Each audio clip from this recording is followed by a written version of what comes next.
When you're developing your board portfolio and starting out in your board career, there's 3 or 4 key board roles I would try and avoid as I'm building up my experience and building up my networks.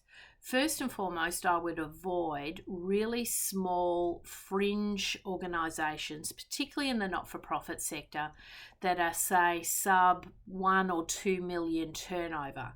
These organisations, whilst they may have a very noble intention and a noble cause, generally speaking tend to be very challenging because the funding can become a major issue.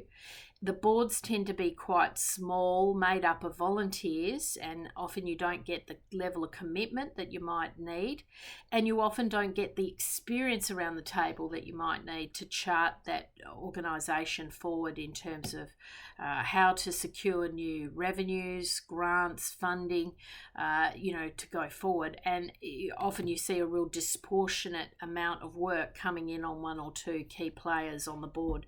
In my experience, not a great start to a board career and can often put you off doing board work into the future, on top of all the legal and fiduciary responsibilities that you would be carrying, and it could all just go very, very wrong. So I try and counsel my clients, those are hard yard board seats, not ideal when you're starting out in your board career. So try and avoid those really small, fringy organisations that are really just a fraction too small for you to join.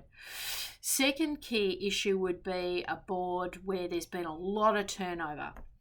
I've got a board at the moment where literally everyone's semi-retired, but I think that's code for everyone bugged out. We've got everyone off the board and we're bringing in an entirely new board from beginning to end. Not ideal because, there's a whole lot of work that has to happen when you bring an entirely new board together. And, there's not the sort of institutional memory necessarily around the table. And again, that could, not be the most ideal, early stage experience for an aspiring board director to encounter. Probably better for a very experienced board director coming in who's done this quite a few times and knows what needs to happen and can assemble that high performing board director team very, very quickly.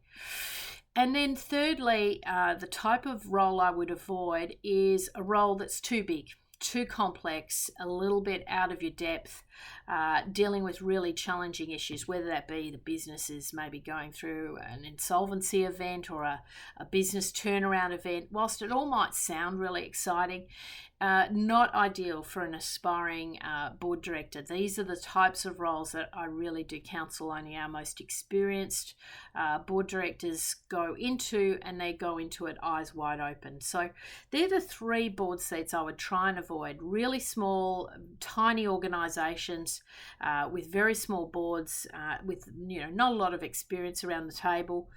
Boards where they're completely having to do a reset, also not ideal for an aspiring board director. And then finally, a board where you would be out of your depth. You just don't have the experience yet to operate at that level. Recognize it, be frank with yourself.